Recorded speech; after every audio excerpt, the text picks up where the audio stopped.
Davis, we're going to go ahead and open the floor for questions. If you have a question, please raise your hand and we'll get a microphone to you. We're going to start with the mic here in the middle.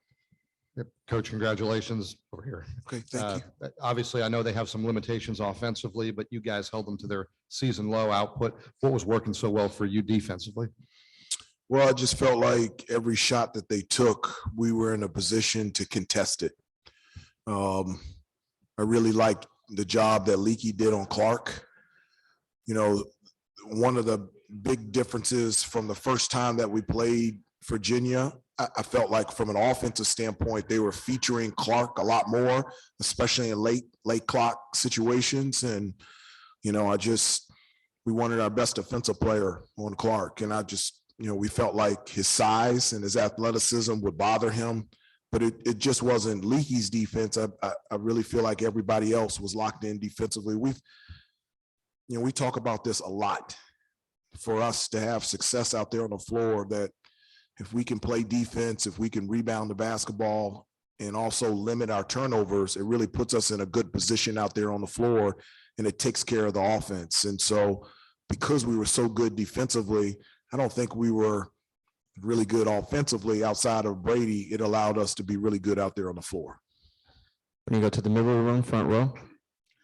Coach, early in the season, you guys had some issues dealing with success at times. What was the difference now coming off the Duke game, you guys cutting the cord to that? And at what point do you think you started to see that they were making that adjustment? They weren't having that as an issue anymore. Yeah, so many people had asked, how are you going to bounce back and how are you going to adjust after, the emotions from the game this past Saturday? And I just didn't understand that. It was an emotional game, but it was just a game. And our attention and our focus and our preparation and our practice from last Saturday has been squarely on the ACC tournament. And once we found out we were playing Virginia, it was, narrowed in terms of our focus on playing a really good Virginia team. And so that's where we are. We don't look at things that are outside of our control, and we don't look at things in the past. We focus on what's in front of us, and now what's in front of us is playing an extremely good Virginia Tech team that we've played twice this year.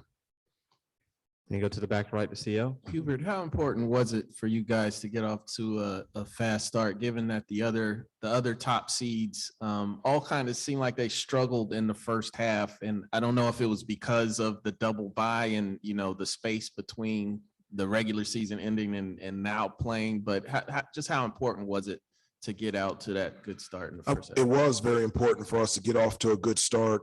CL, one of the things that it's difficult, you get that double bye, but this was the first time. We've never practiced here. We never had a shoot around here. So when we came on the court, this was our first time ever playing on this floor in this arena. And so I wasn't worried, but I was thinking we would be a little hesitant out there on the floor trying to find a rhythm. On the offensive end, I think it took us a while to get into the rhythm, for the exception of Brady, but defensively, that's what got us the lead. I thought where we got our confidence and our strength was us continuing to get defensive stops. And even though that from an offensive standpoint, it took us a while to get in, a rhythm, I felt like our defense was so good that it allowed us to be successful. When you go to the left side of the room, second row.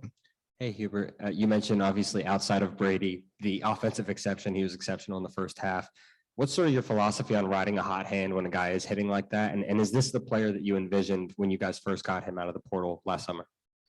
Well, I mean, Brady's, he was in a nice rhythm in the first half, but he's been in a pretty good rhythm the entire season. One of the things that, I hope people are seeing, he's not just a great three-point shooter. He's a basketball player, and he can put the ball on the floor. He's an excellent passer. He's always in the right spots. He's an instinctive player on both ends of the floor that just makes plays consistently to put our team in a good position. And we needed him in the first half. We're trying to establish Armando down low on the paint. We're trying to use ball screens in transition to get downhill. Virginia is so good defensively. It's, at times it's very hard to find good shots.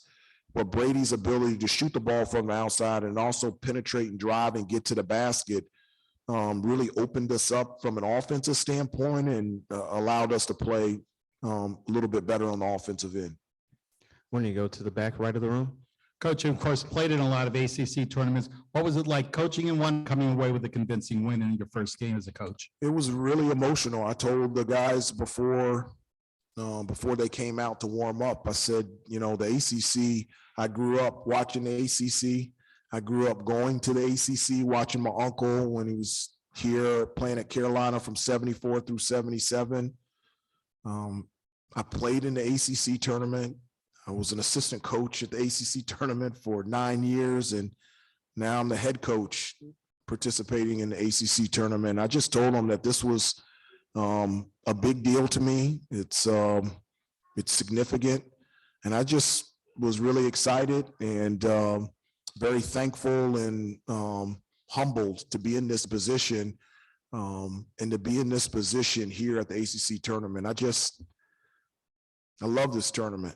And I have so many great memories watching and being a player and now as a coach. When you go to the middle of the room to Mike. Coach, now you have a chance to make another memory tomorrow. Virginia Tech, you referenced, you've played them twice. What stands out? What are some of the keys to that matchup? Well, they're, from an offensive standpoint, they have just a lot of movement. They've got great spacing and balance. They're an outstanding three-point shooting team, but they also have two guys that can score consistently down low on the block, and both of those guys are outstanding passers. So automatically it puts you into making a choice. Do you double team the post or do you stay at home and with the shooters? And so they're just a very difficult team to match up with. The two games that we played them, one in Chapel Hill, another one in Blacksburg, were highly contested and very competitive. It'll be another great matchup tomorrow night. And our last question will come from the left side of the room, third row. Hey, Coach. Leaky mentioned your message after the Duke game was validation. So could you just explain what you meant by that and why it's important? Well, that's something that we've talked about the entire season, is validating a good performance, validating a win, validating who we are as a team. And, one of the things that we talked about is, we've played really well over the last month and a half, and specifically we played really well this past Saturday. And so, let's validate the win that we had this past Saturday by playing extremely well today. And that's something that we've talked about at great length throughout the season, and something that's really important to us, that we want to continue to validate our good performances and continue to improve throughout the season. Perfect. Thanks so much, Coach. Congrats on the win. Okay, thank you very much.